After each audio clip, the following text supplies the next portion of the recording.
Buenas tardes. Can you all say caminando? Ooh, yeah, you can say it. You could sing it. Try it. Caminando, caminando. The next one says, vamos caminando hacia el sol. The thing about singing in Spanish, just focus on the vowels. O, a, I. All right? Caminando. Caminando, caminando.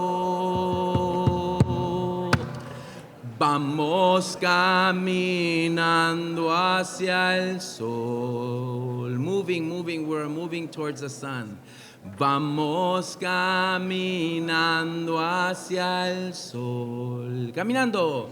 Caminando, caminando.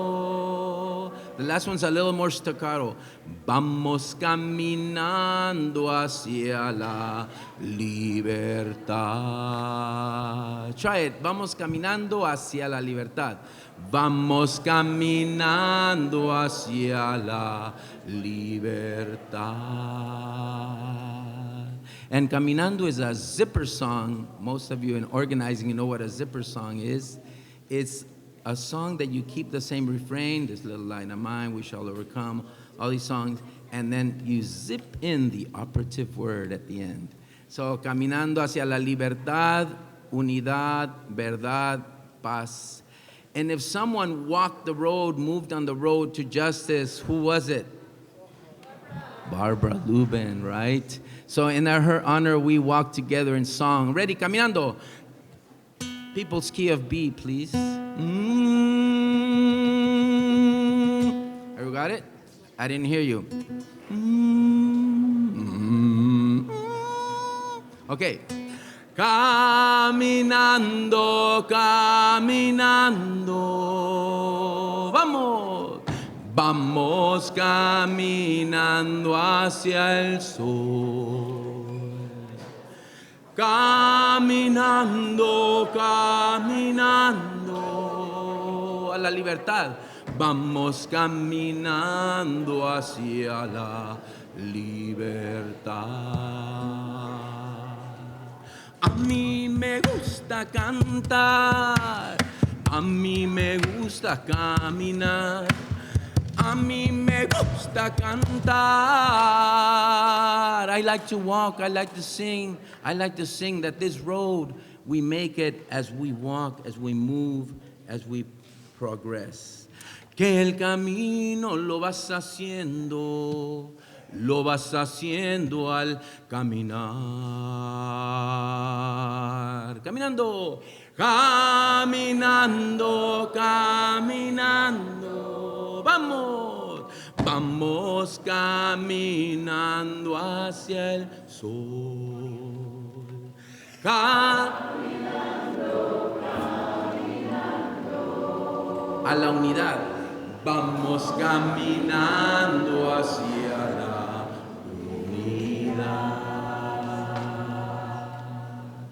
Mano a mano caminando, hombro a hombro trabajando y las tierras compartiendo. Hand to hand we're walking, shoulder to shoulder we are working, and by sharing the land, something for which Barbara worked all of her life, and by sharing the land, we harvest freedom.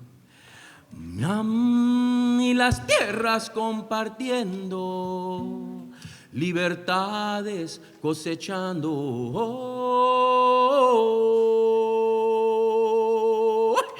Ready? Caminando, caminando. Vamos. Vamos caminando hacia el sol. Caminando, caminando. A la verdad. Vamos caminando hacia la verdad. And verdad is? And the truth is that the opposite of freedom is not necessarily jail. That's why many of us have risked jail, our wallets, our names, our very life for freedom. Is that right? And Barbara did too. But the opposite of freedom is something like malnutrition, where the body starts eating itself from inside. Ya no más desnutrición, queremos liberación. No al egoísmo, no a la guerra. No more malnutrition. What we want is liberation. No more selfishness and greed. No more war. So we can live life to the fullest. Pa vivir la vida, pa vivir la vida. Pa vivir la vida plena, plena, plena, pa vivir la vida plena. Hey! Ready? Caminando, caminando. Vamos caminando hacia el sol. Caminando, caminando. A la paz. Vamos caminando hacia la paz.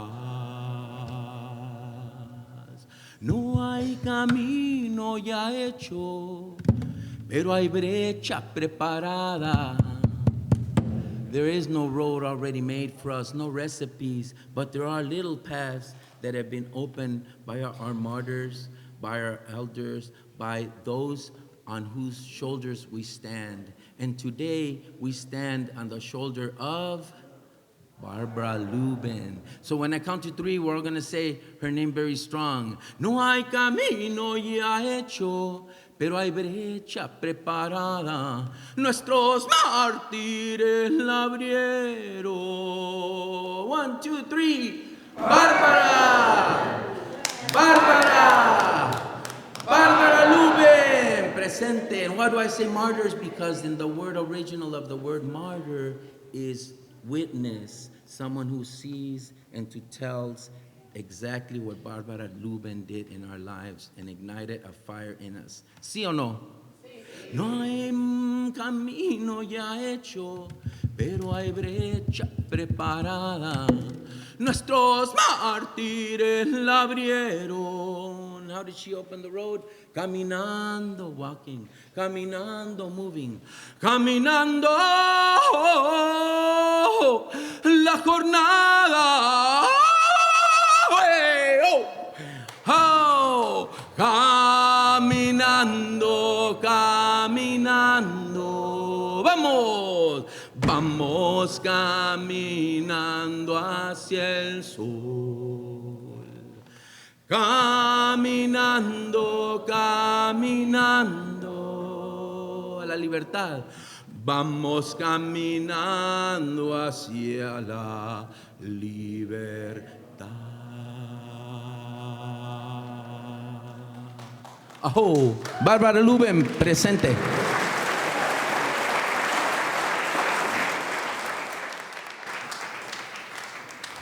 Hello, good afternoon and welcome. And let's give another round of applause for my good friend, Francisco Herrera.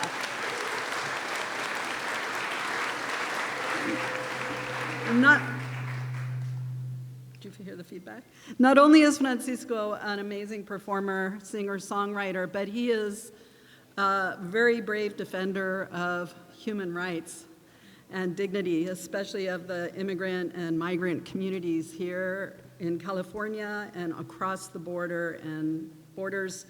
He crosses borders, they don't cross him. Does that make sense?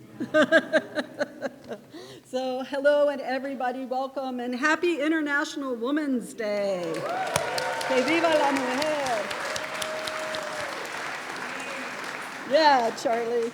So my name is Christy Lubin. I'm Barbara's oldest daughter, and I want to welcome you to her celebration of life. And we are celebrating her because if she were here, she would say, don't mourn, agitate, get angry, get out there, get off your ass and do something about it. So here we are. So myself and Nora Barrows Friedman, who is here somewhere, will be your co-hosts today. I'll be hosting the first part of the program, which really you will be hearing from a lot of our family and close family friends. But I want to start us off by doing a couple recognitions of the first peoples of this land. And with deep gratitude and respect, we recognize the people for whose land we gather on, the Huchun people, the ancestral, traditional, and unceded homeland of the Chochenyo-speaking Ohlone people, the successors of the historic and sovereign Verona Band of Alameda County. This land was and continues to be of great importance to them and their familial descendants. We recognize that these lands were taken via genocide and forced removal. We recognize the repeated violations of sovereignty, territory, and water perpetuated by colonizers who uprooted these original inhabitants of this land. And we recognize that every member of the Berkeley community has benefited and continues to benefit from the use and occupation of this land. And that's all of us here today.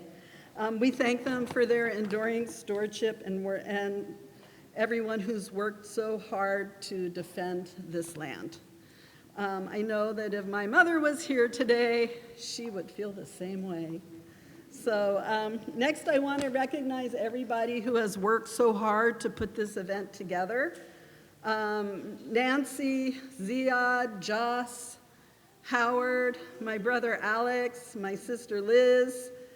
And if you look in your program, there are amazing narratives about the life of my mother written by Howard and by my brother Alex. And you will be seeing a video, hopefully we'll be seeing a video done by Smith.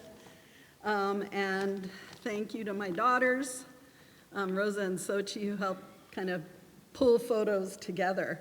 But more than anything, I really want to recognize my brother Charlie.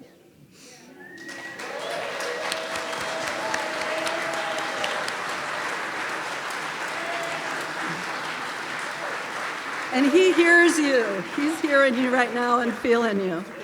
I don't know what he did to make this event happen, but I do know that he was the driving force. Yeah, Charlie, we're talking about you. He was the driving force behind Barbara's passion and quest for justice. He unashamedly was her quote-unquote favorite child. We accept that, no problem. And he continues to be and always will be the heart of our family. About 5 years ago, Charlie, who has Down syndrome, was diagnosed with Alzheimer's. He rapidly declined, losing much of his cognition, physical ability, and pretty much all of his language ability. Parallel to his decline was the decline in Barbara's health. And some of you know that, some of you don't. But a lot of you, most of you have not seen her for a long time. Our family became, you go, Charlie. Our family became tasked with the role of caregiving, not just our brother, but also our mother. And for Howard, his wife. Caring for them both became a full-time job for Howard and my sister Liz. My brother Alex and I, who both live out of town, commuted very regularly to support them. Barbara's grandchildren, her pride and joy, were often at her bedside, caring for her, cooking for her, and keeping her company. Tess and Izzy, Eob, Solomon, Sochi, Rosa, and Rio. And my cousins Amy and Carrie and my sister-in-law Kelly also flew in whenever they could to spend time with Barbara, care for her, and keep her company. I would be remiss not to recognize the role that domestic workers play in our society, but also in our family.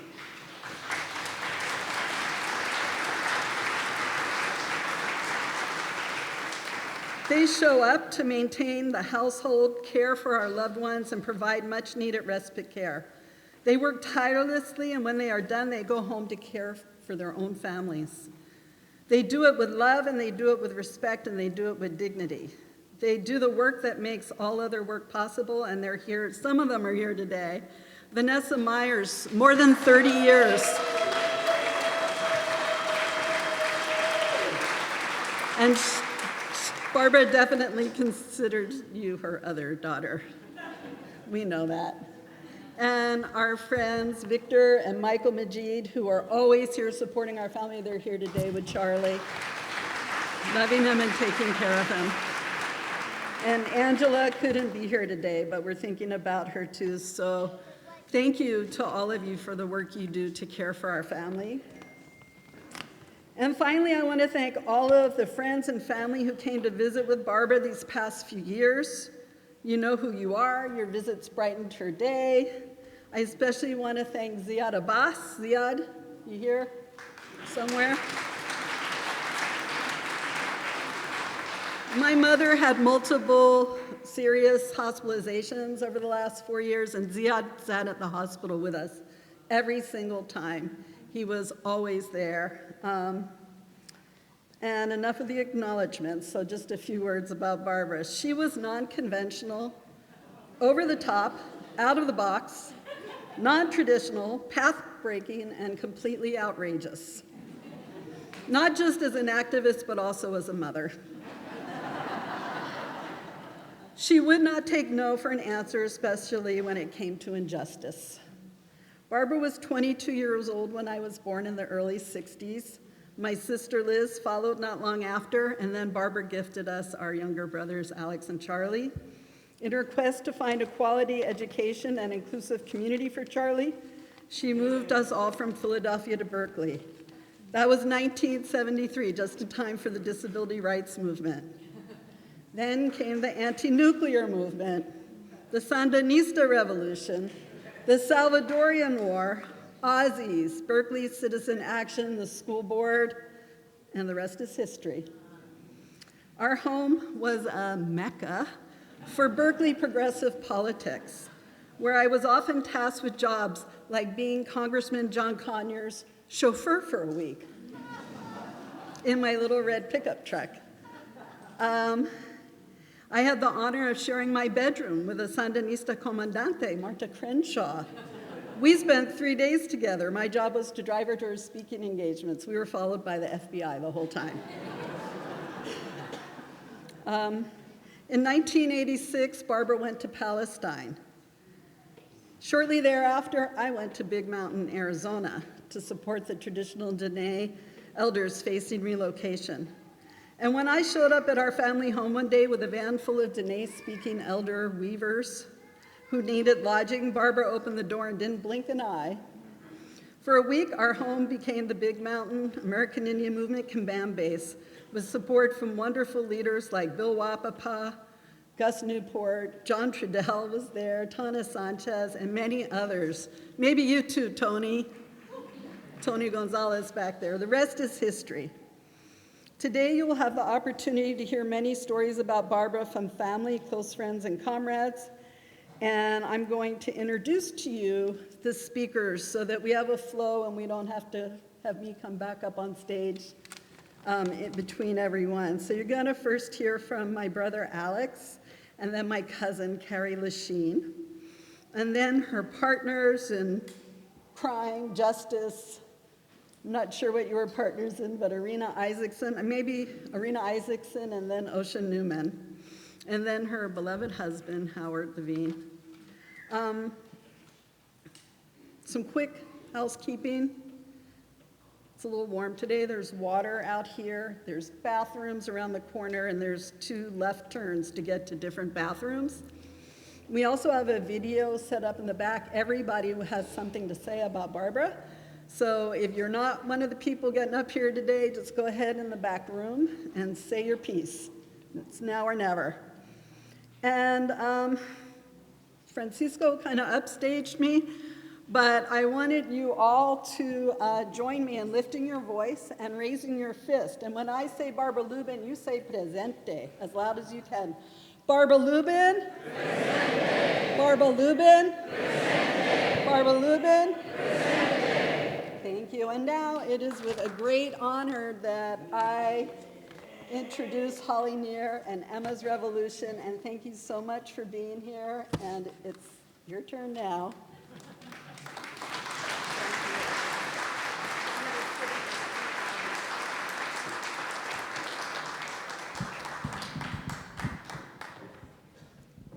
It's chilling. I can feel it in my skin, how much activism there is in this room.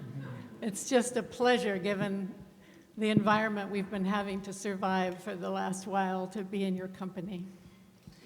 I am open and I am willing, for to be hopeless would seem so strange. It dishonors those who go before us. So lift me up to the light of change. I am open and I am willing, for to be hopeless would seem so strange. It dishonors those who go before us. So lift me up to the light of change. There is a hurting in my family, and there is sorrow in my town. There is a panic all across the nation, and there is wailing the whole world round. But I am open and I am willing, and I am willing, for to be hopeless, for to be hopeless would seem so strange, would seem so strange. It dishonors those who go before us, those who go before us. So lift me up, so lift me up to the light of change. May the children see more clearly, and may the elders be more wise. May the winds of change caress us, even though they burn our eyes. I am open and I am willing, for to be hopeless would seem so strange. It dishonors those who go before us. So lift me up to the light of change. Give me a mighty oak to hold my confusion, and give me a desert to hold my fear. Give me a sunset to hold my wonder, and give me an ocean to hold my tears. I am open and I am willing, for to be hopeless would seem so strange. It dishonors those who go before us. So lift me up to the light of change.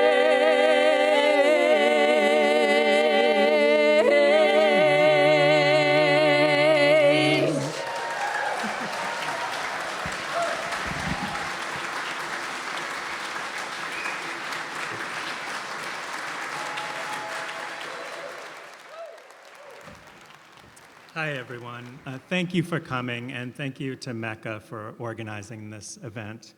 I'm Alex Lubin. I'm Barbara's youngest kid. Hi. Since this is a memorial to celebrate my mother's life as a public figure, I'm going to speak partly as her son, but also as someone who's written about social movements and organizing. Any of us who lived with her knew that for my mother, the personal was political. She was impulsive, irreverent, sarcastic, indignant, and unstoppable. In public, she was bold, brave, and persistent. But at home, as many who visited her know, she enjoyed spending time in bed watching television. I have so many memories of filling and sealing fundraising envelopes while lying in her bed, often with the television tuned to Laverne and Shirley and Happy Days. From a young age, she took me to movies and we talked about them. Harold and Maude, Roger and Me, Norma Ray, What's Eating Gilbert Grape. As well, at around the age of 10, I'm pretty sure, Pink Flamingos. If you know, you know. But my mother also enjoyed being alone, especially since she used so much of her energy fighting for Charlie and other causes. I have memories of Charlie and I being dropped off at BART with wads of cash in our pocket to attend Oakland A's games at the Coliseum from as early as 12 years old. And she dropped the two of us off at the movies almost every day of the week in the summer, encouraging us to visit every showing in the theater so she could have the break. Charlie and I saw Grease, Rocky, and Breaking Away at least 30 times each for each movie. But the memory that will stay with me the longest, I think, was when I accompanied my mother on a MECA delegation she led in the early 2000s to Palestine. As you know, you may know, my mother was a high school dropout. And although she collected books of political theory by Marx, Lenin, and Luxemburg, the truth is that she received her political education not by reading these books, but by engaging with social movements. It was in these movements, anti-war, disability rights, sanctuary, and Palestine, that she began to understand the indivisibility of justice and to decenter herself as an American and an American Jew. What I learned in Palestine changed my life, because there I saw how my mother brought Americans to the West Bank and Gaza, but then she let Palestinian refugees share their stories and their lives. The delegation became an active critical witness, whose sole responsibility was to report back to our peers in the US, most of whom would never listen to Palestinians themselves, or who believed the propaganda about the benevolence of Zionism and Israel. I learned there how to engage in decolonial thinking by building relationships based in mutual respect, in honesty about power imbalances, and rooted in caring and friendship and not charity. I also witnessed my mother's bravery in new ways. At various arbitrary roaming checkpoints, 18 and 19-year-old Israeli soldiers would block Palestinians' mobility to school, to home, to crops, even deep in the West Bank where Palestinians were supposed to have sovereignty.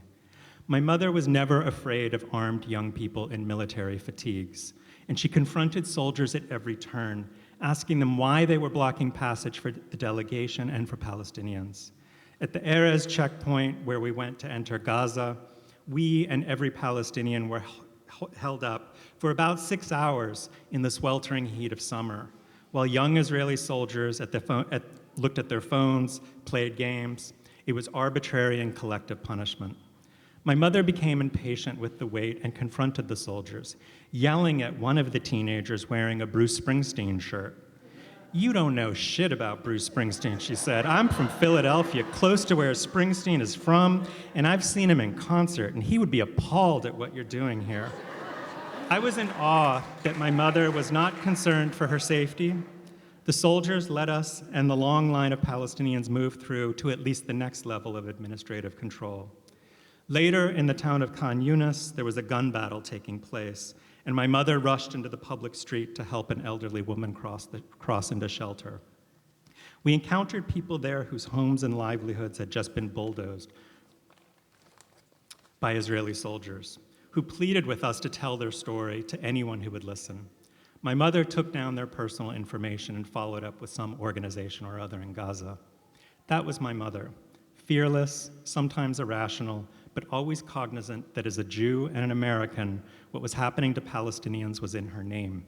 She could not abide that fact and refused to go along with anyone who told her she shouldn't get involved. So if you want to honor my mother's legacy, don't send us flowers.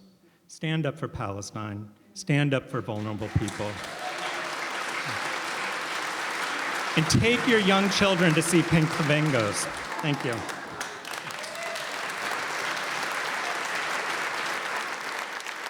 Hi, everyone. My name is Cary Lacheen. I'm one Barbara's nieces. My mother and Barbara were sisters. I knew Barbara before almost all of you, and I'm here to say that the Barbara I remember as a kid was nothing like the Barbara you know. I'm just kidding. Really. Barbara was always Barbara. She was smart, brave, using some of the same adjectives here, direct. I wrote irreverent down. We obviously all agree about that. Compassionate, generous. She had a great sense of style, and she was sometimes hilarious. I was remembering the other day that she said that if she had a gravestone, it was going to say, "She never saw Schindler's List."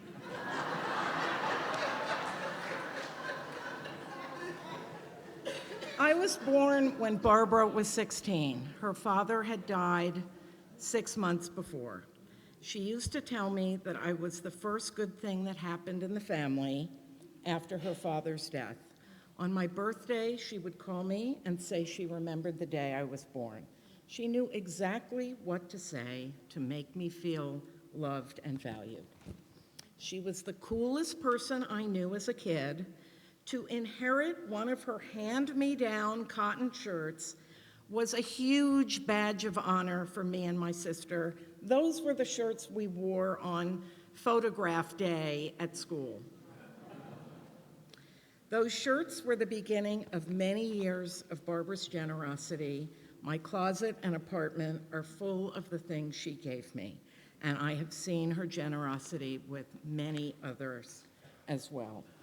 When I was 11 and in 4th grade, I wrote a poem called Ants. I only had one aunt, so I don't know why I didn't just call it Barbara. And I must have known that Barbara wasn't like other people's aunts. So don't worry, I will spare all of us the embarrassment of reading it. It's cringy and rhymey and full of fake, what am I going to do with you exasperation. But what comes through is that I was completely enthralled by her. I mean, what 11-year-old writes a poem about their aunt? And that was the poem I was the proudest of. The last time I saw Barbara in the fall, she said she had something to show me. It was the poem. She still had it. Barbara was a teaching assistant at MECA, the elementary school that my sister and I went to. I remember the day she was arrested at the draft board office, which involved some nudity. She dressed up like a boy and took off stuff and pamphlets. Anti-war pamphlets came flying out. When I went to school that day, she was a hero, and I remember my mixed feelings because I was so proud to be her niece, but also mortified at the idea that she would go somewhere and take her clothes off in front of strangers, which no 11-year-old can imagine doing. When I was in 8th grade, we lived a few blocks away from Barbara and Bert and the kids. Sometimes I went to her house after school so I didn't have to go home. We would sit in her kitchen and talk, and we would ride around with her, and I would ride around with her as she did errands. She accepted me, and I felt like she saw me the way I wanted to be seen. At the time, that was everything. Last year, I met someone at one of the No Kings demonstrations in New York City with a MECA tote bag. She told me she had followed Barbara her entire career. When I told her Barbara was my aunt, she said, "You must be so proud." And I said that I was, but thought, you have no idea. Barbara had a big impact on me. I became a lawyer because I wanted concrete skills that I could use to make things better for the less powerful. I became a disability rights lawyer, in part, not just because of my own disability, but more because of Barbara and Charlie. I knew about the lawsuit that Barbara filed to force the Berkeley public school system to admit Charlie and provide an integrated education, and her work to open the first independent living center.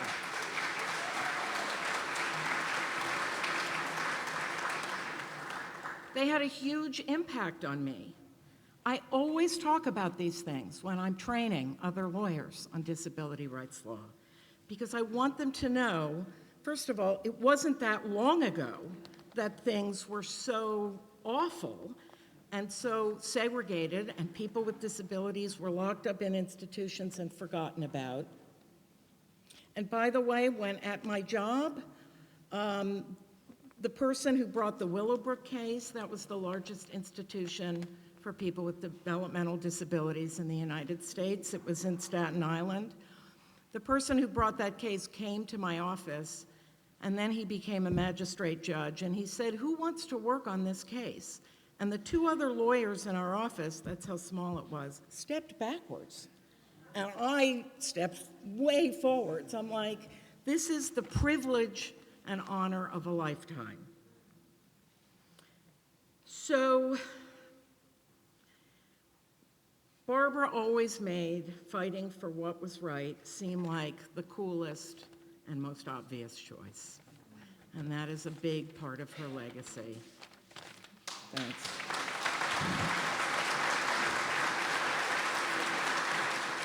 It's September 1975.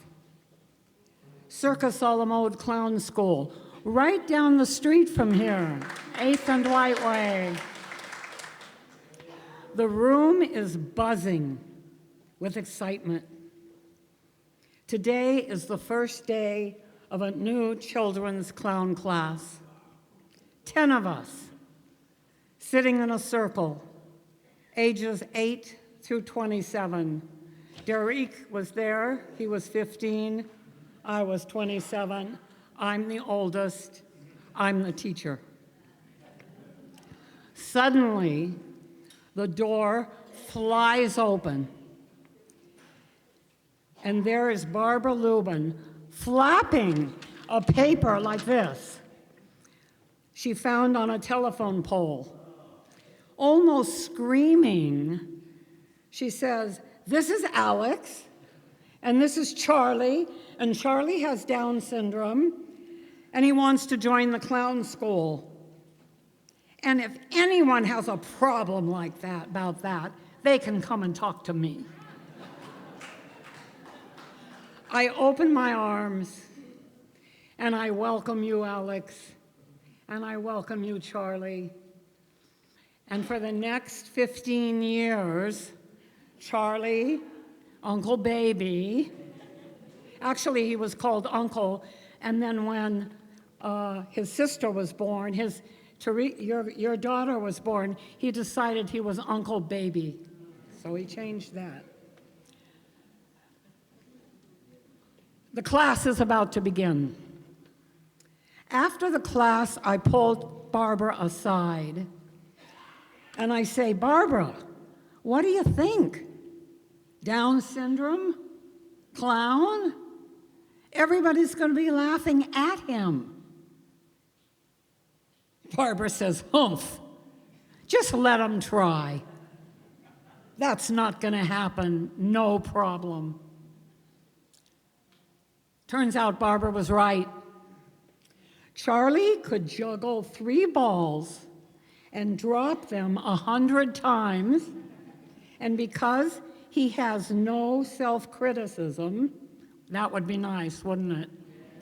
He just picks up the balls and starts over again and again and again, laughing every time, and the audience is laughing with him. Yeah. Everyone is laughing together. This is the jewel of mainstreaming, as it was called then. Now it's called full inclusion. Children with and without disabilities together. Everyone learning and playing together. One humanity, laughing together. I'm 27, Barbara's 38, and so begins the fight for full inclusion in the Berkeley Public Schools. I chase after Barbara to school board meetings, city council meetings, meetings with principals, meetings with teachers, PTA meetings, meetings with parents, meetings with children. Barbara is fierce, ranting and raving and insisting this is the best way to educate children, together, learning and growing together. And so it comes to pass. The Berkeley Public Schools embraces full inclusion.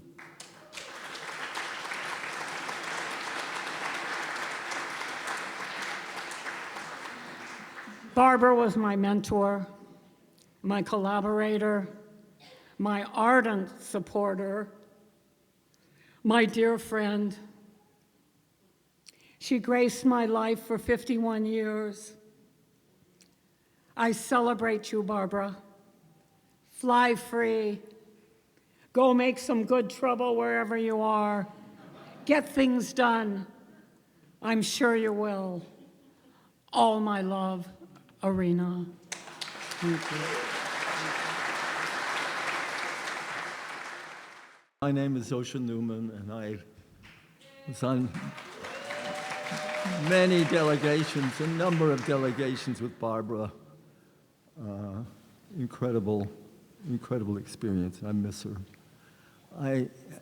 After one delegation we were on, Barbara, we were in the West Bank, in Gaza. At the end of it, Barbara continued on to Tunis to meet with Arafat. I, to my regret, decided not to go. Big mistake. But anyway, she went. And she was going there, and we're going to have the meeting with Arafat. You go to meet Arafat, you go through, there's lots of security, there are guys with Kalashnikovs or Uzis, I don't know what they are, there was kind of guns. And finally you get serious business, you get up to see Arafat, go into the room, there's Arafat. And Barbara says to him, first thing, my mother would be horrified that I'm here speaking with you. And Arafat says, my mother would be horrified too. And to me, that's Barbara. The humor, the sense of absurdity, the unwillingness to take oneself seriously in the midst of matters of the most enormous seriousness. It was, I believe, her secret sauce. She was incapable of being pretentious. And in that moment with Arafat, pretense slipped away. And they were both there remembering their childhood. And they became, in some ways, again, like children, adults together, remembering that they were children, remembering that together. And that is so extraordinary that she could do that, that was her ability to do that. And of course, those qualities, so difficult to describe, go back, as people have said, to Charlie. And Barbara's channeling of Charlie. She saw the injustice and the absurdity clearly because she saw through the eyes of children. She looked through the eyes of Charlie. Charlie's eyes were Barbara's eyes. As Alice Walker said at the 30th anniversary celebration of MECA, the side of children is the side to be on. And Barbara was always on the side of children. And children are funny and light and vulnerable, and the loss of that vulnerability is the tragedy of adulthood. There's nothing childish about seeing the world as a child. The people who are acting childish are the heedless and ignorant clowns, narcissistic as newborn babies, making terrible, dangerous mess of this world with no intention of cleaning it up and no ability to clean it up. They're the ones who are acting childish. They've gotten away, we should be said, but I have to say this. They've gotten away with murder, and they keep getting away with it, and it keeps getting worse. And to a large degree, cowards have let them and facilitated them. Barbara was right. All that cowardice, all that unwillingness to confront Israel, the willingness to let them get away with murder, mass murder, genocide, she foresaw the consequences of that. And we are living with them. And not having confronted Israel out of cowardice has escalated now to genocide in this terrible war. She foresaw that. She foresaw that. And shame on all those cowards who got us to this place. And while I'm going to say it, shame on the city of Berkeley. I hear at one of their meetings, they closed the meeting in honor of Barbara. Well, they shamed themselves.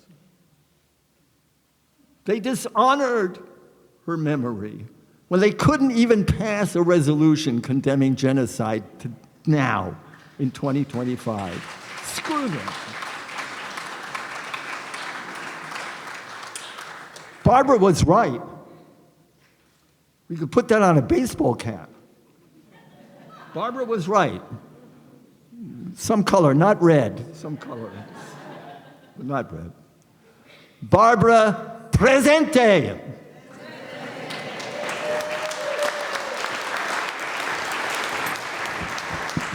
Hi, I'm Howard Levine. I was Barbara's partner and husband.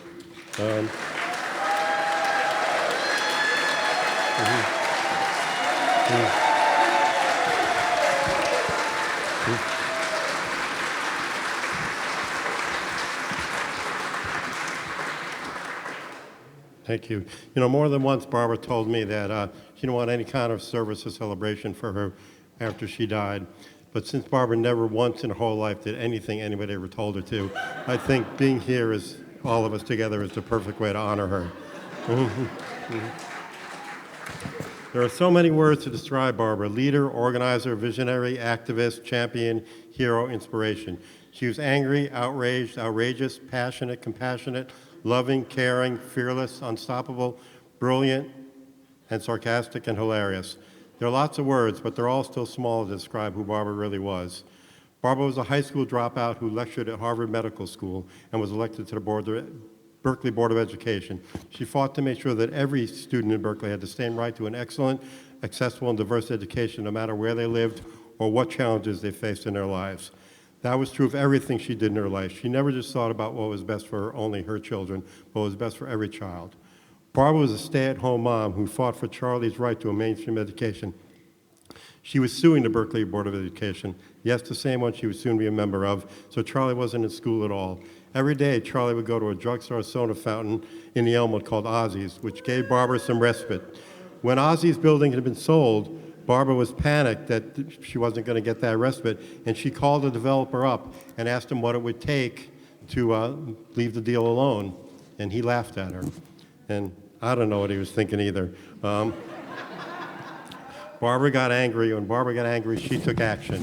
She organized the whole city, and she took on Berkeley's biggest commercial real estate developers, and she beat them. She beat them and brought commercial rent control to Berkeley. Her fight for a place for Charlie to go every day helped preserve the character of neighborhoods like the Elmwood, and she killed that Ozzy's deal too, until the state outlawed local commercial rent control a few years later. Barbara was a Jewish grandmother who became one of the loudest, fiercest, and most effective voices for justice in Palestine in this country and around the world. As her school board term was ending in 1986, the first Palestinian Intifada was just beginning, and Barbara joined one of the first delegations of elected officials and activists to visit occupied Palestine. She saw firsthand the brutality of the occupation. She went there as a lifelong supporter of Israel and could not believe she had been lied to her whole life about who Israel was and who the Palestinians are. Barbara was angry, and she took action. When she came back from the delegation, she held a press conference to describe what she saw. I was working as a journalist at the time and covered the press conference. Afterwards, we went to a cafe to talk further, and it was that conversation which launched both our lives onto a trajectory that neither of us could have ever imagined. In 1988, we co-founded the Middle East Children's Alliance. In 1988, Palestine was not talked about in polite company. It couldn't even be discussed in progressive circles. Barbara helped change all that, and watching her go into meetings and convince everyone to face the reality of Palestine, it took my breath away. Now, no progressive agenda is complete if Palestine isn't included. She inspired hundreds and probably thousands of people to become activists for Palestine, and I'm proud to say I was the first.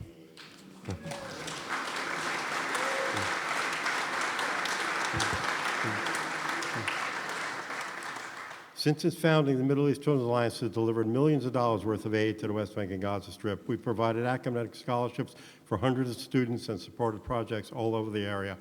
Barbara felt a special connection to the people of Gaza and traveled there several times a year for nearly 30 years. She got to know and love the people of Gaza. She asked them how she could best help them, and then she provided that help. She established many programs that created an infrastructure for bringing life-saving aid during the massive bombing in 2014. MECA became known throughout the country and around the world as the organization that could get aid into Gaza and could get it to the people who needed it. And that has continued during the current slaughter and genocide. Thank you.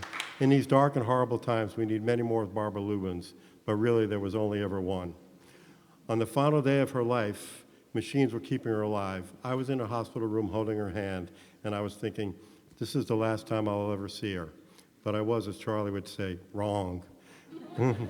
I still see her all the time and everywhere, and her voice is always inside my head. Rebuild Gaza, fight the fascists, make the bed.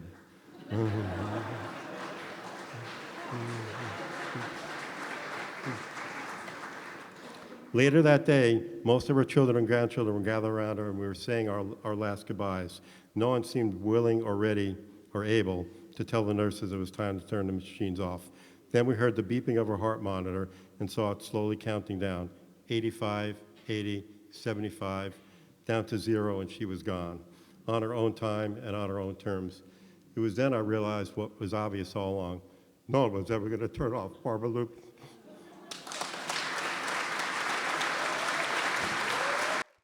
I'm Nora Barrows Friedman. It's my incredible, thank you. It's my incredible honor to be here. Barbara, I mean, I keep waiting for her to walk through the door. All of you here, all of us, we are all brought together here by Barbara. So many people that I've grown up with, that I have had the honor of knowing, of working with all these years. It's because of Barbara, and I just hear her voice. I mean, obviously in the last 10 minutes with that extraordinary film, Smith, but I hear her voice all the time, and I know, talking with so many of you here today, that's a common feeling, that we're always hearing Barbara. She's always in our head. She's always, you know, the little voice on our shoulders, for better or for worse sometimes. My husband Zach and I have been working on Barbara's memoir for the last 8 years, and it's almost done. She did sign off on it just before she passed, and I can't wait for you all to read it and to hold it in your hands. We wanted Barbara to be able to hold it in her hands, but we're just going to have to hold it for her all together. I mean, her voice in my head, you know, like, she would call me, like, Nora, it's Barb. Listen, you're going to come with me to Palestine, right? That was in 2004. Or, Nora, it's Barb. You're going to take these things in your suitcase to Palestine. Don't ask me what they are. Or it'd be, Nora, it's Barbara. Come over and bring cake. She loved cake.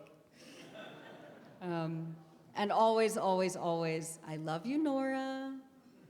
And I would say, Barbara, I love you too. And I will always. In 2004, she did take me to Palestine. It was a trip that changed my entire life. And Rochelle is here. She was on that trip. And Deborah, of course, at MECA, she was on that trip. It was the first time I met Zeiad. And I remember on one of the days we went to Al Khalil, or Hebron, in the southern occupied West Bank. And if any of you know or have been there, of course, there's a part of the old city that's been segregated into more of a segregation than it already has been, obviously. And the settlers took over this certain neighborhood of the city, and it was prohibited for any Palestinians to cross into that one street, Shehadeh Street, which divides that neighborhood.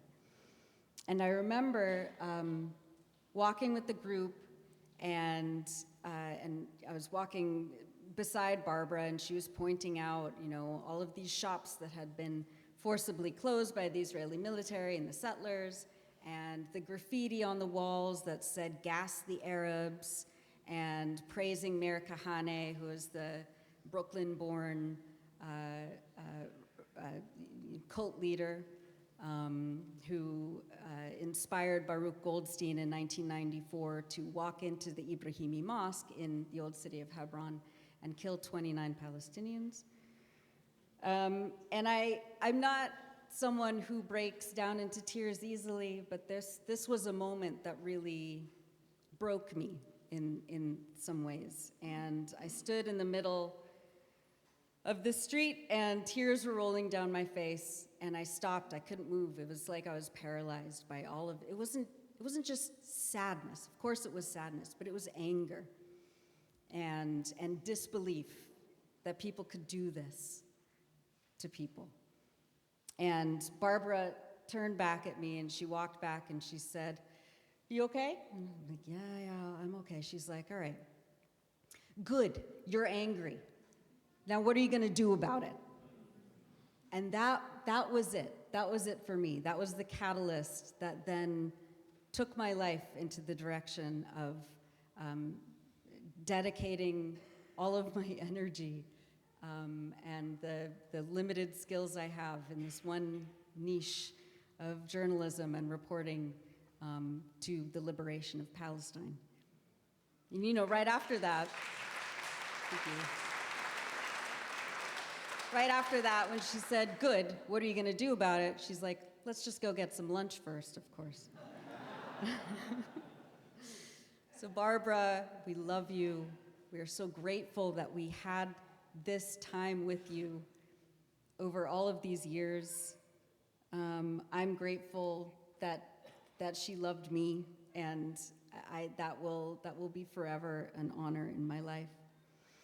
So I'm here to introduce several people who worked with Barbara, who were extended family in many ways, politically, and in the activist world. And I'm just going to introduce them all, and then they can come up one after the other. So, of course, Angela Davis, who needs no introduction, is here.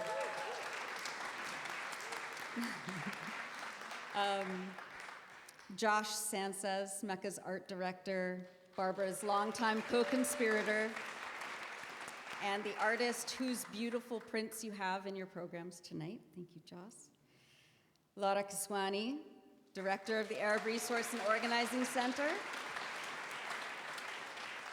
and a leader who has been building an anti-Zionist Bay Area. Dennis Bernstein, who, with Barbara, is my mentor, our mentor, the host of Flashpoints on KPFA, but who would rather be described as a poet. Michel Shehadeh, a legendary activist and organizer, a member of the LA 8, and the former president of MECA's board. Ahmad Jabr, is Ahmad? Yeah, Ahmad, okay, good. who came to the US from Palestine about 20 years ago and lived in Barbara's basement with Jihad and Rashid when they were teenagers. And finally, Zeiad Abbas, the director of MECA. And who worked with Barbara closely for more than 30 years, from Dheisheh refugee camp to Berkeley. Thank you all, and Dr. Davis, thank you. Well, good afternoon, everyone.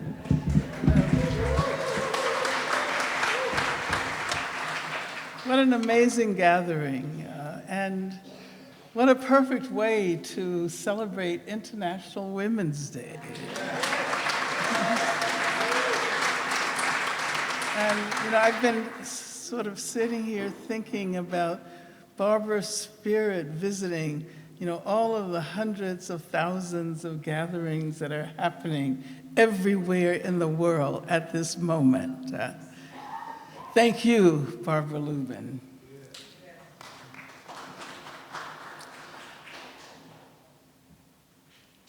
It is a very special honor to have been invited to participate in this memorial gathering for someone who has taught us all how to build, develop, and sustain collective struggle over time and over generations.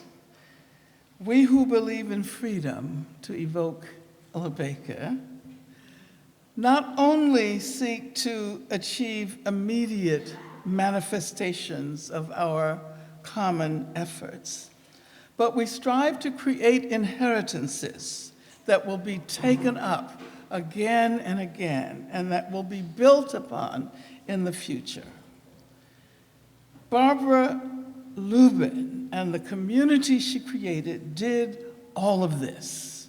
She has changed all of our lives and continues to change them as we try to move forward under what sometimes feels like the worst of all possible circumstances. Because many of us here this afternoon live in Northern California, in the Bay Area, in Berkeley, in Oakland. We often feel removed from the center of things in the country. But then we sometimes forget that so many important movements that have achieved national and international recognition got started right here in the Bay Area. So I'm not only speaking about the movement for Black and Latino and ethnic studies. I'm not only speaking about the Black Panther Party and the free speech movement and the anti-apartheid movement and the women of color, lesbian and feminist movement and the prison and police abolitionist movement and the Central American Solidarity movement and the disability rights movement. And I could continue, believe me, but I don't want to take up all of my time just naming those movements. But thanks to Barbara Lubin and all of her comrades, the broad Palestine solidarity movement that has helped to change the course of progressive activism here and throughout the world was birthed right here in our community. When I think about the period before MECA was created, I remember intense activism around Palestine, Iran, Lebanon, and other regions in the Middle East. But it was largely confined to students, students from that region, and those of us who supported them. And it was in response to some of those student activists that Barbara made her first trip to Palestine in 1988 and founded the Middle East Children's Alliance in the aftermath of that voyage. So let's step back for a moment and look at what the building, the development, the sustained struggle associated with Barbara and her comrades has achieved. Today, we rely not only on the leadership of MECA, But Students for Justice in Palestine, founded right here in the Bay Area 5 years later in 1993. Of Jewish Voice for Peace, founded here in the Bay Area in Berkeley in 1966. Of the Arab Organizing and Resource Center, founded, Lara, 2008, 2007, okay. So these brave formations have shown the country that we can proudly stand up for an end to the genocide in Gaza and loudly call for a free Palestine.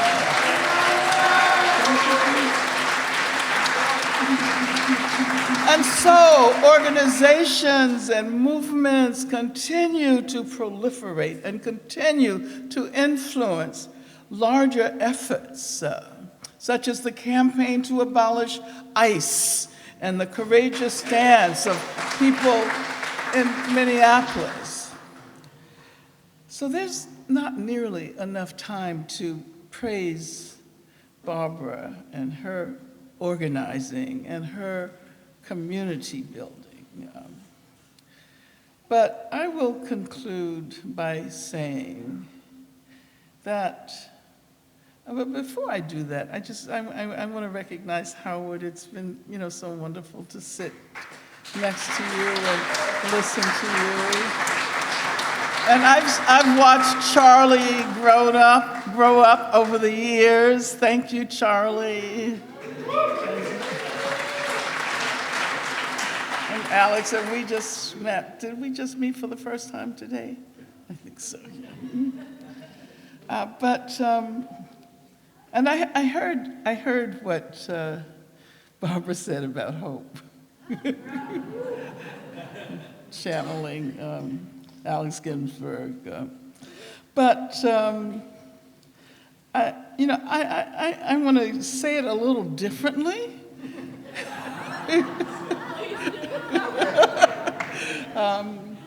But I want to say that if not for Barbara Lubin and other dedicated and inspiring organizers like Barbara, we would not know today, to quote the recently departed Jesse Jackson, that we can indeed keep hope alive. Generating new possibilities for hope will forever be the phenomenal inheritance of Barbara Lubin. Barbara Presente. I'm Jos Sances, and I can't believe how humbled I am to have to get up and speak after Angela Davis.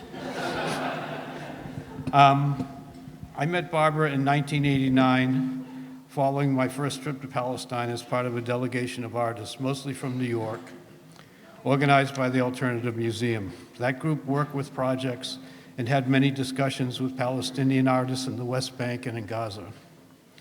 Witnessing the conditions that the Palestinians suffered under occupation stunned and appalled me.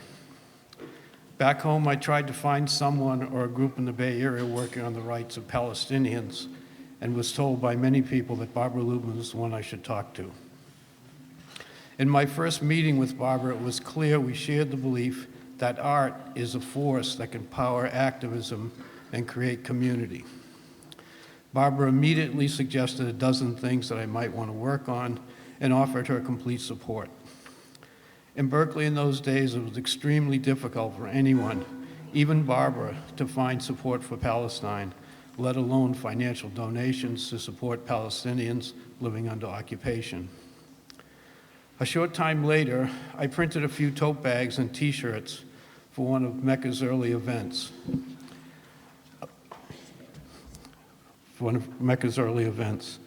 A light turned on in Barbara's head. She said, "Do you think we could print T-shirts to raise money?" And I said I would be willing to try. And then she said, "Can you teach my son Charlie how to print T-shirts?" And I said, well, maybe I'll try. So Barbara, from her own pocket, bought a t-shirt printer and a dryer. Charlie and I set up shop in Barbara's garage, and Alliance Graphics was born.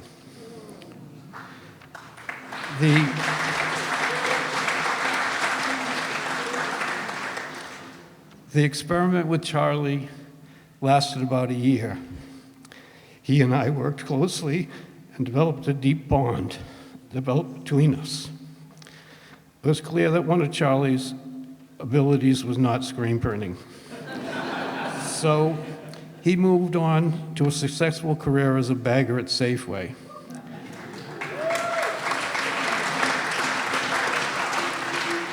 I learned much more about life from Charlie than he learned from me about screen printing. But it also became apparent that there was a possibility that Alliance could become a profitable business to benefit MECA. While MECA keeps me on as a volunteer art director, I retired from Alliance Graphics a few years ago after 27 years. Alliance has grown to be a successful union screen print shop with 20 or so employees. Howard, who also just retired, kept the business running beautifully for over 2 decades. Nancy Ippolito continues to play a key role behind the scenes, ensuring the survival of both MECA and Alliance.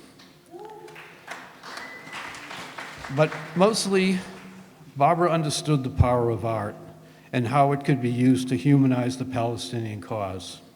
She and Penny Rosenwash have managed so many events: poetry, music, visual art, dance, food, debate, dialogue. All of them helped spread the word in the early days, and the arts continued to build solidarity and support. MECA events then and now continue to uplift, anger, and enlighten. Barbara was the guiding force behind all this from the early days on. MECA couldn't raise any money, and her vision and charisma created an organization that now can raise millions of dollars and reaches many thousands of people with material support in the Middle East. MECA helped change the national dialogue about Palestine, and Barbara was really responsible for that. Thank you, dear Barbara. You moved the struggle forward. You didn't live to see it, but someday others will see a free Palestine.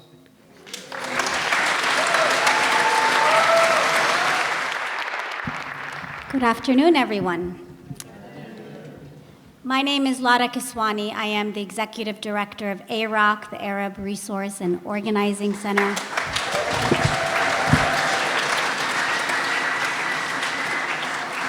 And this is Salma Kiswani, the future that will see a free Palestine. I'm truly humbled to stand here before you. I am somebody born and raised here in the Bay. And looking at this crowd and the breadth of movements that are represented here truly represents what the Bay is. And I'm proud to say that here, honoring Barbara, she helped build that. That is why, as Dr. Davis said earlier, you have people here from a variety of sectors and movements and issues. You want to speak, Salma? Yeah? Everything from civil rights and anti-war, disability justice and education justice, Palestine, immigrant rights, LGBTQ plus issues. Everyone is represented here on International Women's Day.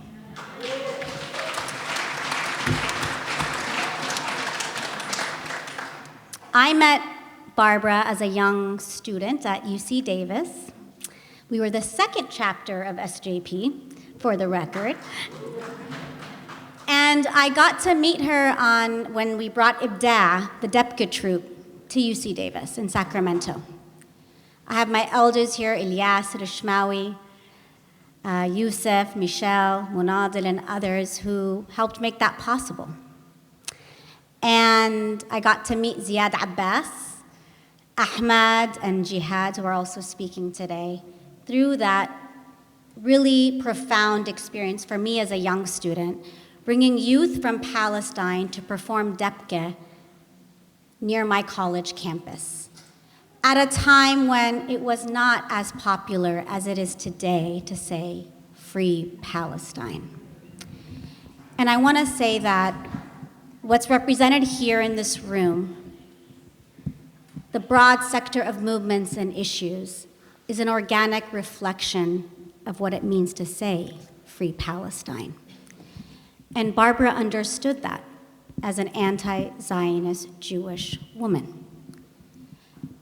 We are living in a moment today where it is now a majoritarian issue to understand that Palestine must and will be free.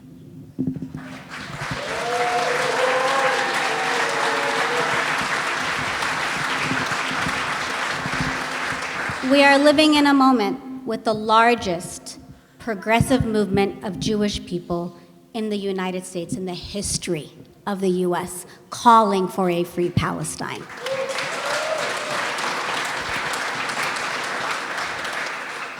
We're living in a moment where most Jewish people are calling for a free Palestine.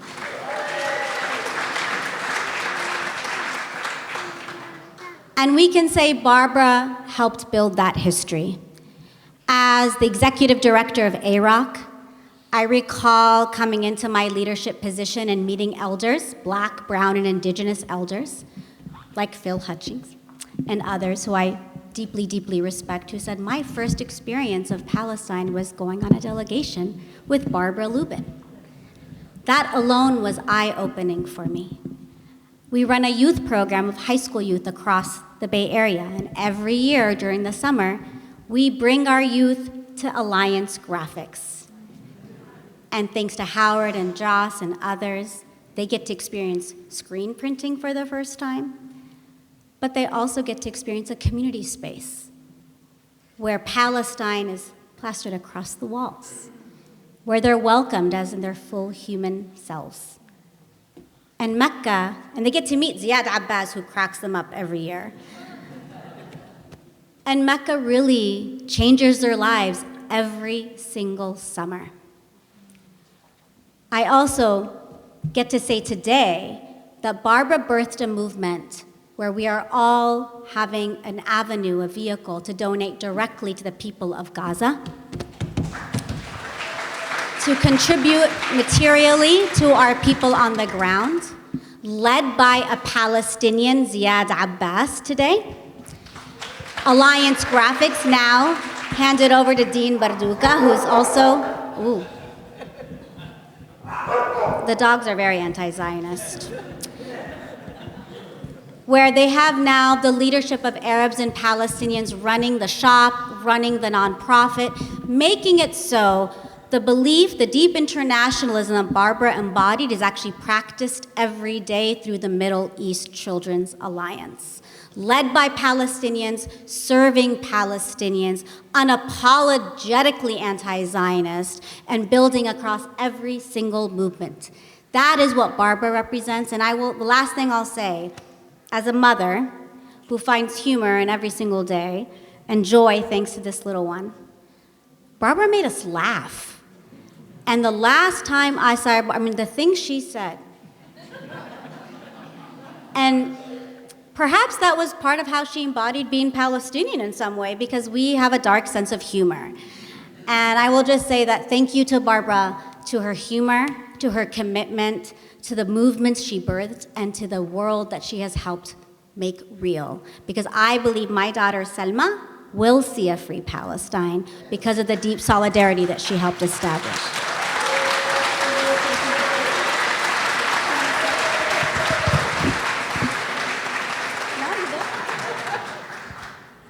You want to say it? She wanted to say free, free Palestine. Free Palestine.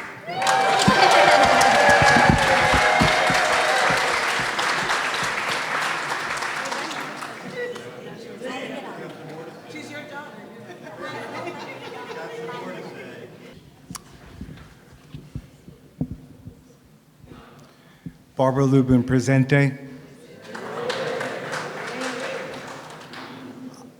I am honored to be invited to do this and to be with the family. I had one of those television moments, by the way. I got a call from Barbara, and Barbara said, "Turn on the TV." And I turned on the TV. It was right after the planes crashed into the Twin Towers. I said, "What do you think, Dennis? What's next?" What did I learn from Barbara?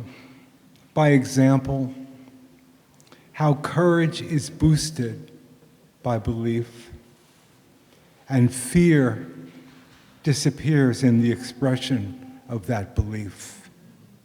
That truth to power is an extraordinary experience. And if anybody spoke truth to power, it was Barbara Lubin. Barbara Lubin, for me, was an example of a way to live. I was afraid, honestly, I was afraid of my own anger, and oftentimes suppressed it. You know, I was one of the special ed kids who became a special ed teacher, and I saw what happened to kids when this kind of energy and their beauty was smashed down because they were a little too loud or a little bit different, or they looked a little bit different, or they were a different religion or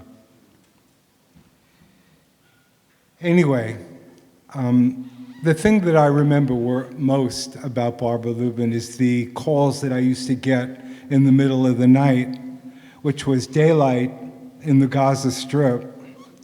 And she'd be, any number of things could be happening, but on one occasion, I take the call. I was all ready to record. We do these in the middle of the night recordings, and I'm all ready to record, and the first thing I hear is Barbara Lubin screaming at somebody at some Israeli soldier at a checkpoint, saying things like, "How old are you?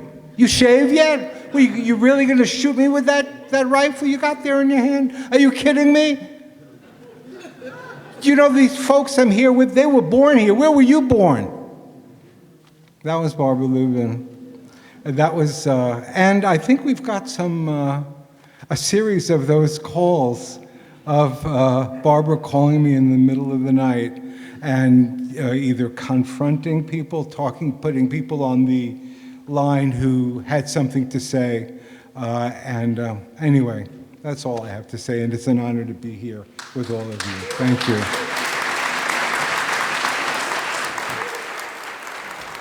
Good afternoon, everyone. My name is Michel Shehadeh, and I've done, thank you. I know Barbara for over 40 years, and I see here many of my comrades who were young and full of energy, started the journey with Barbara right from the beginning, and we stuck with her, but she also stuck with us. So whatever I'm going to say about Barbara today is going to be in the context of the fight for the liberation of Palestine. Today, we gather not only to mourn Barbara Lubin, but to measure the magnitude of a life that refused to be small. And if Barbara was with us here listening to us today, she would already be checking her watch. Not because she didn't value reflection, but because she would want to know, what are we going to do next? Barbara respected memory, but she respected action more. As I said, I knew Barbara for more than 40 years. 40 years of shared conviction. 40 years of watching one woman choose again and again to stand where standing was costly. She did not enter a room quietly. not because she was loud, though she certainly could be, but because she carried moral gravity. You felt it before she spoke, in the way she listened, in the way she refused to let injustice hide behind the word complicated. For Barbara, injustice was never complicated, it was urgent. She possessed a rare courage, the kind that does not wait for permission, the kind that does not measure its words against popularity, the kind that understands solidarity is not charity, it is responsibility. Over decades, I watched her build bridges where others built walls. She showed up when it was inconvenient. She spoke when it was unpopular. She stood with people when standing came with a consequence. And she never asked for applause. Barbara believed something radical, that ordinary people, if they choose conscience over comfort, could bend the arc of history. She believed Americans could be better than their policies. She believed Palestinians deserved dignity, not pity. She believed justice was not a slogan, but discipline. And she practiced it. I remember the quiet hours when ideas were still fragile, the unseen labor of conviction taking shape, the moments when the path forward seemed impossible. Barbara never romanticized a struggle. She knew its fatigue. She knew its heartbreak. But she knew something else. Silence was worse. There are people who follow movements, and there are people who move them. Barbara moved them. She carried a stubborn, and I want to comment on my take on Barbara's hope. She carried a stubborn hope, not naive hope, but disciplined hope, hope that works, hope that organizes, hope that refuses to fade when headlines do. Her life reminds us that solidarity is not seasonal, it is not fashionable, it is not a moment of outrage, it is a lifetime. When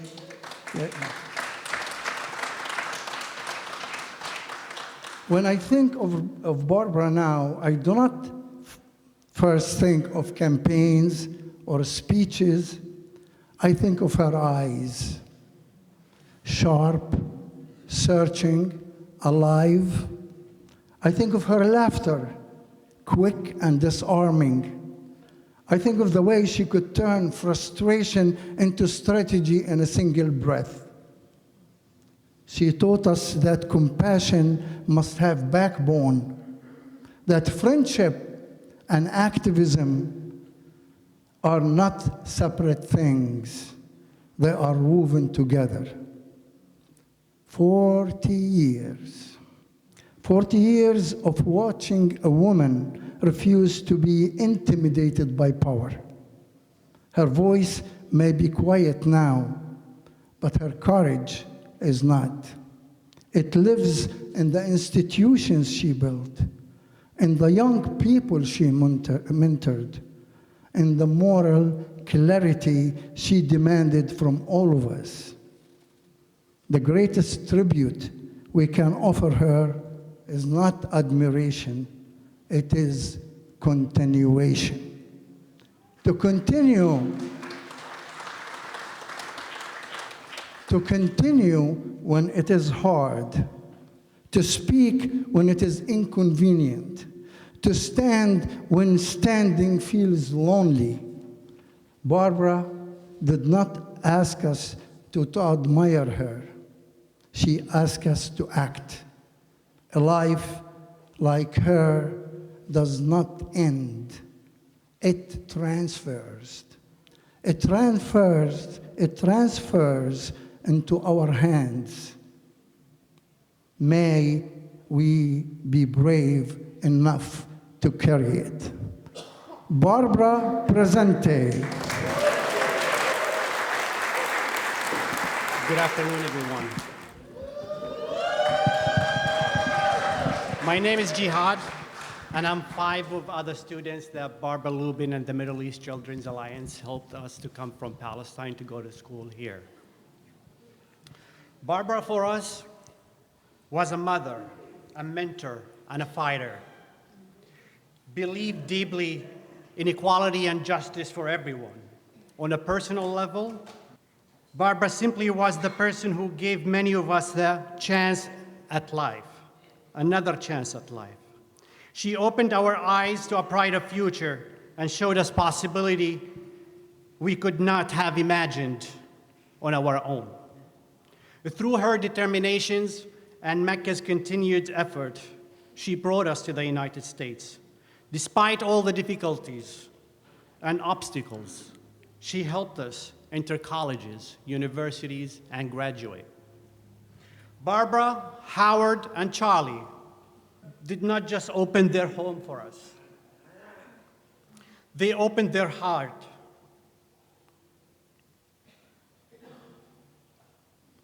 And in many ways, Barbara became the mother for all of us when we needed it the most.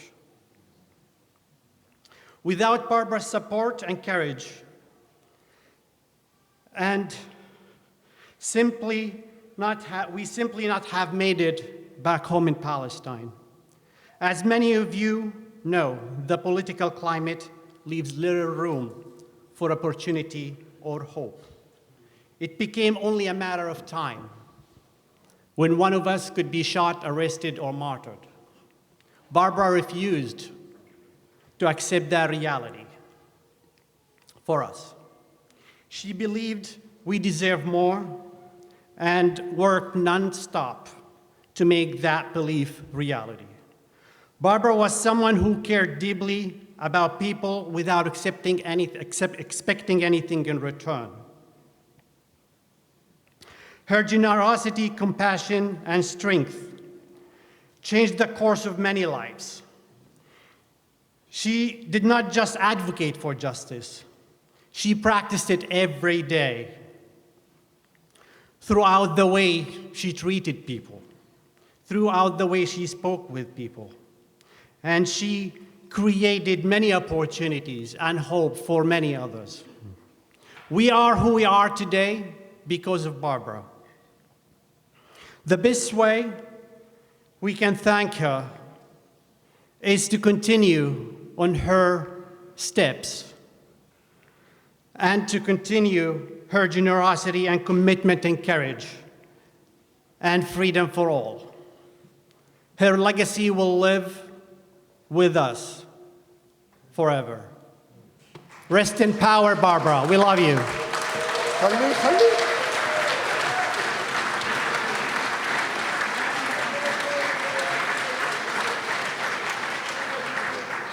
Assalamu alaikum.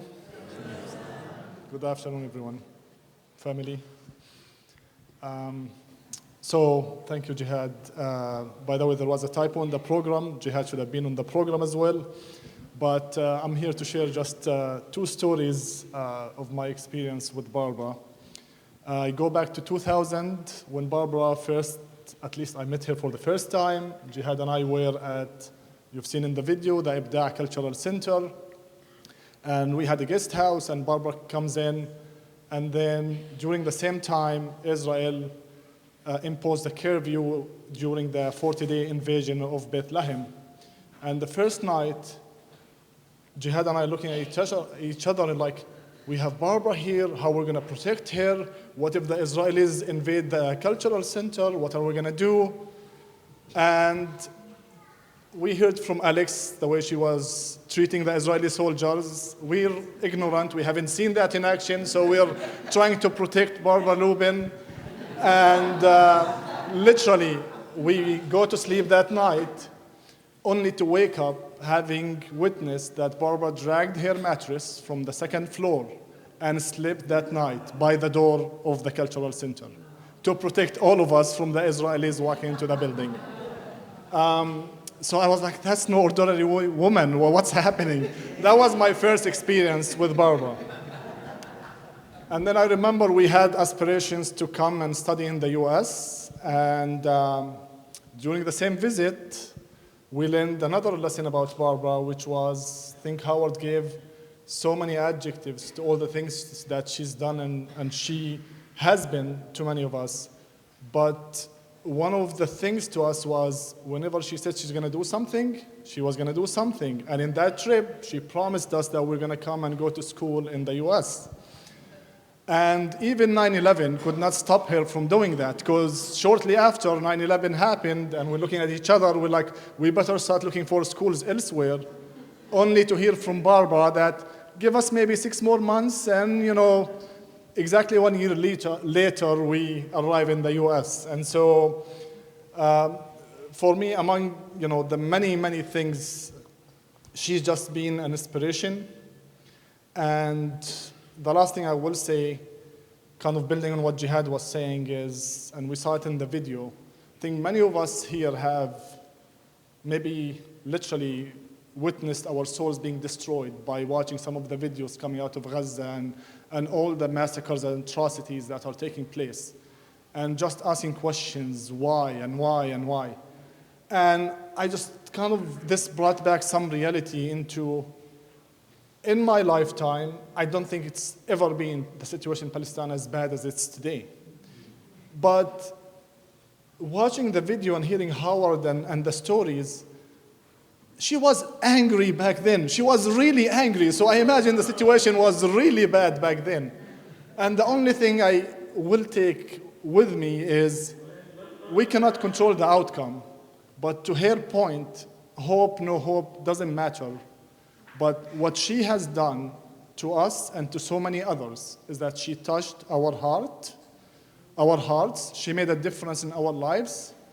And then I was hoping to see this today. Maybe it was projected, but Alex showed me a post on Instagram where you had people in Gaza in their tents sending prayers and condolences when they found out that Barbara passed away. That's who Barbara was. That's what she will always be to us and to so many others.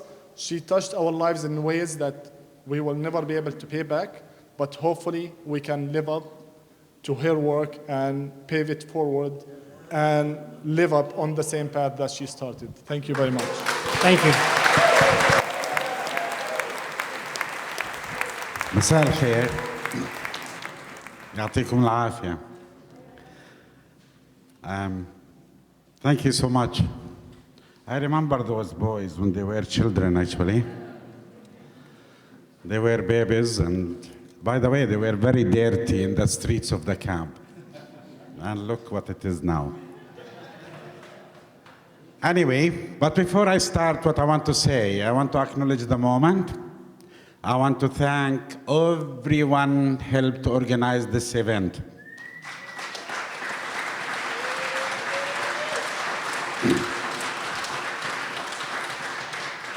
And especially my colleague Nancy,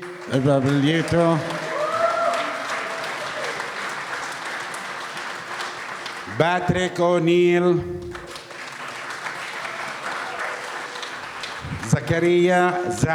Zach Habash, Jamila Gabish, and Jackie, Christy, our volunteers, Jos Sances. Shut up, Zeiad. Okay, there are many. Many people helped to organize this event. Yeah. And I want to acknowledge a moment too. Yeah. Thank you, Charlie. the moment for our colleagues, our staff, they are not with us today, to honor this moment. We have 15 staff members, they are already in Gaza Strip, and they are working there. And we have 3 staff members in West Bank. And of course, I want to acknowledge the moment for close friends to Barbara too, Dr. Muna Al-Farra. Dr. Muna, she couldn't be with us. She wrote something, but she's in England right now, and she's struggling with her health too. But all of them, they send their love. And all our staff here, we send our love to Lubin family and to all our community. Just I want to get rid from that, and I'm done. So I'll go back to Barbara Lubin. Timing. It was the first Intifada.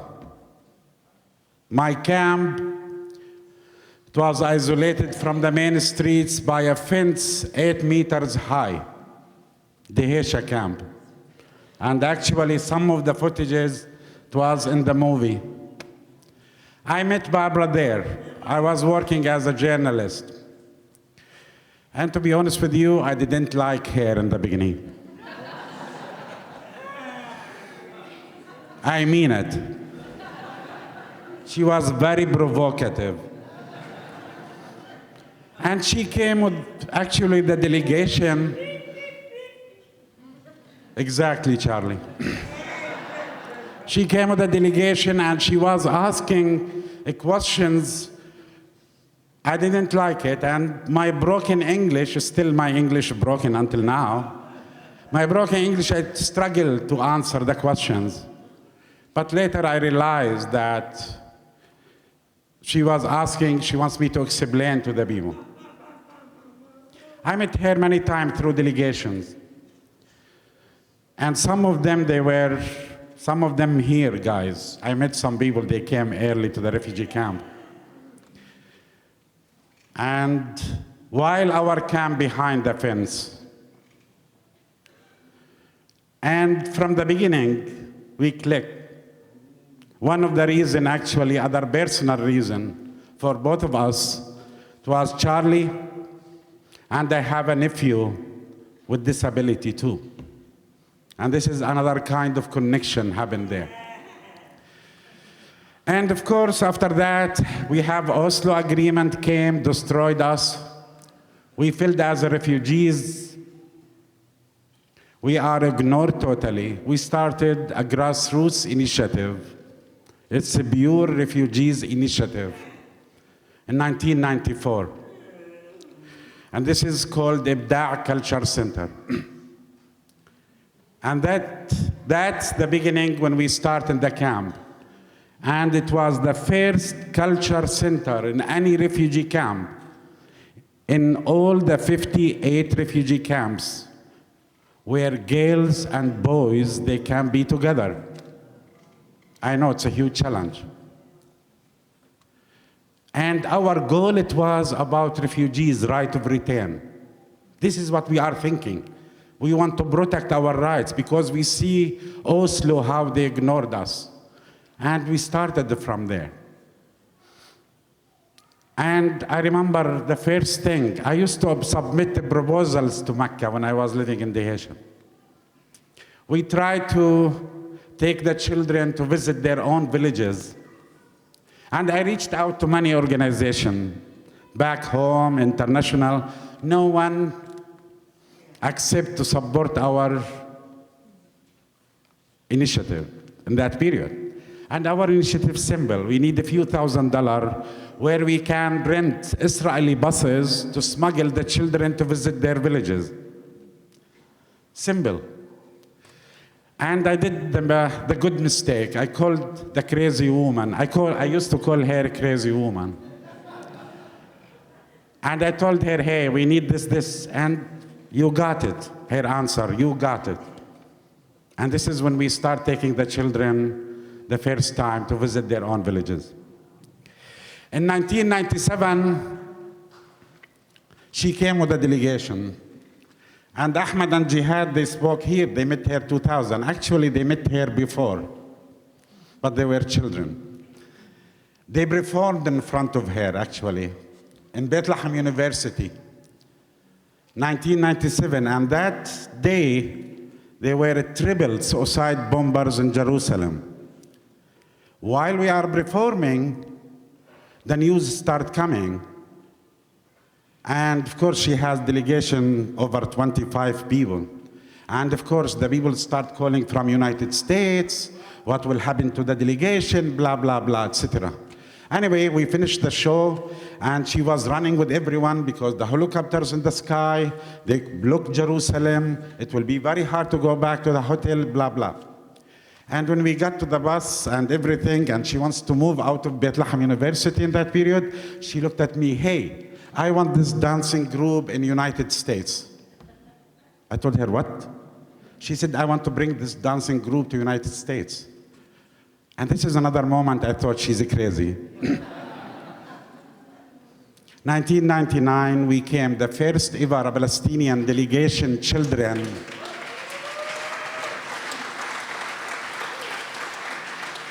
From a refugee camp touring United States, telling their own story.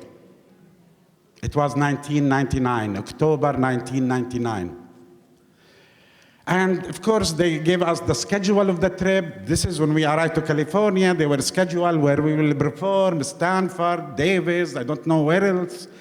And I read like the timing, 7 p.m., 6 p.m., blah, blah, blah. And I never noticed there were a performance 6 a.m. or 5 a.m., to be honest with you. I was not familiar with the a.m., p.m.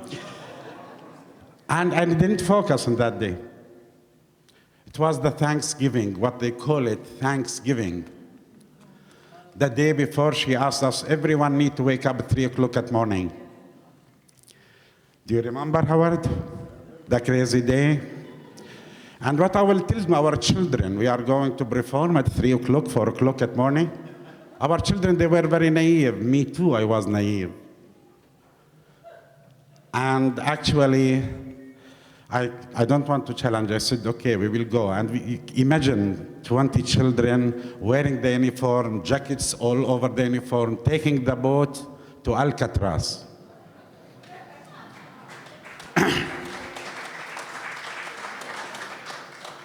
And the children, they were looking at me, why this collective punishment? We use this word in Dehesha a lot.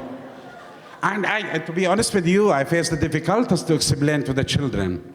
And I know my children, like our children in Dehesha, they look and their eyes, they want to shoot you or do.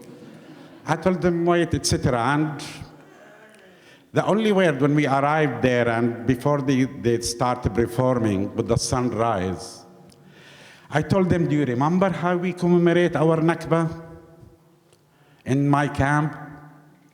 They said, yes. I told them, these people commemorating their Nakba like us. And this is where I built the connection. And this is the way how I understood that. Now, the whole idea, it's why I'm telling this story, because when you speak about Barbara, she meant it. She wants to build the connection. It was one of the biggest lessons for our children, for me, and for the other leaders. And by the way, I am the co-founder of Ibda' Culture Center in Dehesha. My colleague, the other co-founder, his name Khalid al-Saifi. Khalid is a teacher. He was in a prison. 4 months ago, he was arrested, he was sick, and he was very sick in the prison. And last month, the Israelis decided to release him because they don't want him to die in a prison. After 4 days, he died. And it means they killed him. Khalid, me and him, we started the organization. He knows Barbara, he was in the tour. So we lost Barbara in December, we lost Khalid in January. And even when we were in Alcatraz, me and Khaled, we start connecting the things in that trip while we were in Alcatraz. By the way, in 99, they reformed in Alcatraz. In 2005, we came back, they reformed in Alcatraz again. And this is the connection that MECA succeed to bring. Last thing I want to share with you, it's 2008 with Barbara. I was in Dehesha. We had a lot of problems happening in that period in the camp and around us. And she decided to surprise me. And the plan, it was to rent a car and take me to visit my destroyed village. This is before the time I came to United States. Barbara, Lubin, Nora, Barrows, Friedman, Deborah Eger. Deborah is here, my colleague, right? Yes, Deborah Eger. And the second, actually, they told me we are leaving tomorrow. I was so excited. I want to visit my village again. And of course, for me, this is safe. You are with the 3 white Jewish women in the car. Of course, you will pass any checkpoint. Nora was driving, Barbara in the front, and Deborah behind in the back with me. I visited my destroyed village. And after that, we went to Jaffa, Jerusalem, and we returned back in one day. And it was the last time I visited my village in Bernstein. And this is how she is. And this is how she impacted. Ahmad and Jihad spoke a lot. Yes, I witnessed that. She used to send delegation to Dehesha. Some of them nice, some of them not nice, to be honest with you. And even some of them, they try to push, why you don't accept 2 states? Why you, and all the time she give the eyes, answer them in the way, and block them. And even one time, like someone was in the delegation and he was saying like, okay, let us accept 2-state solution, Israel there, Palestine there. And I said, what's about us refugees? He said, they will find a solution, etc. And she looked at me, and sometime with her look, I know, shoot, yani. And I told him, no, we are refugees, we want to go back to our home. And he said, look, I am a Jewish, I am anti-Zionist, I want to help you. And this is my actually famous answer in that period started. I told them what? The Zionists, they took our land, and the anti-Zionists want to liberate us? Leave something for us to do. And this is where she used to, because she took that, she understands, and sometimes she wants the answer to come from us. She doesn't want to speak or to let other people to speak on behalf of us. Right now you heard from other Palestinians and many other people, they know Barbara back home. I wish I can start, not I wish I can, but many people, they were very close to Barbara too. They couldn't be with us. And some people nationally, Palestinian, they know Barbara well. And yes, this is the fact, this is the truth. We will miss Barbara, and she will be missed, no doubt. But her legacy will live with our work, with everything we do.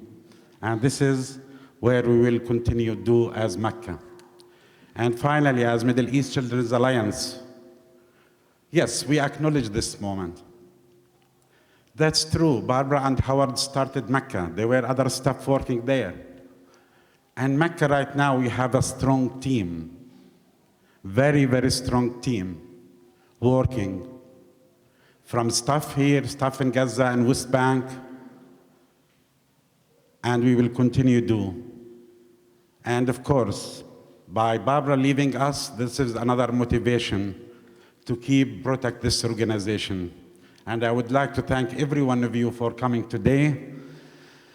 And if you need any help, please don't call us. If you need any help, anything, please call us. And thank you. I want to call Nora, Christy. Where Nora, Christy, the MCs?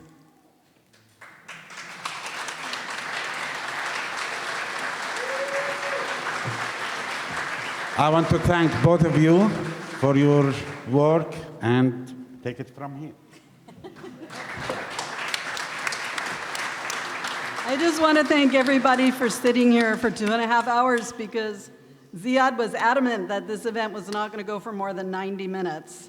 And I think we're at 150 minutes, but we're not done. We have just something we need your help with. And Holly and Francisco are going to come up here and help us out.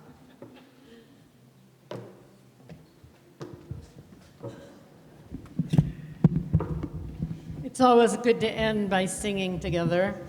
This was a song that Barbara loved. She loved all of the songs that came out of the 60s, 70s, and 80s folk tradition, the civil rights movement, the labor movement.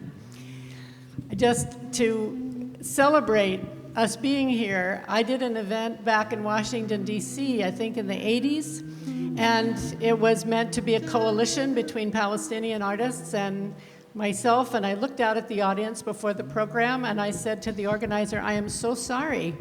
None of my people are here. It was an all Palestinian, Lebanese, various Arab cultures there, but none of my people. And she said, oh, don't apologize. We didn't expect them to come. We can only find 2 artists, non-Arab artists, who are even willing to come and do this annual show. You're one, and I said, who's the other? And they said, Pete Seeger. So it was a great honor to be with you at an early MECA, Angela, along with Pete and Ronnie Gilbert. But there's a change. There are more than 2 people now who will sing at these events, and it's because we just keep showing up. Keep showing up. What's the note you want me to sing? We shall not be moved. We shall not be moved. Just like a tree that's standing by the water. we shall not be moved. We shall not be moved. We shall not be moved. Just like a tree that's standing by the water. We shall not be moved. Action, anger into action, that's it. We shall not be moved. Anger into action, we shall not be moved. Just like a tree that's standing by the water. We shall not be moved. Ice will not divide us. We shall not be moved. Ice will not divide us. We shall not be moved. Just like a tree that's standing by the water. We shall not be moved. Unidos en la lucha. We shall not be moved. Unidos en la lucha. We shall not be moved. Just like a tree that's standing by the water. We shall not be moved. Let's all rise for Gaza. We shall not be moved. Let's all rise for Gaza. We shall not be moved. Just like a tree that's standing by the water. We shall not be moved. One more last time. We shall not be moved. We shall not be moved. Just like a tree that's standing by the water. We shall not be moved. Carry it on, carry it on, carry it on. Barbara Lubin, presente. Barbara Lubin. Barbara Lubin.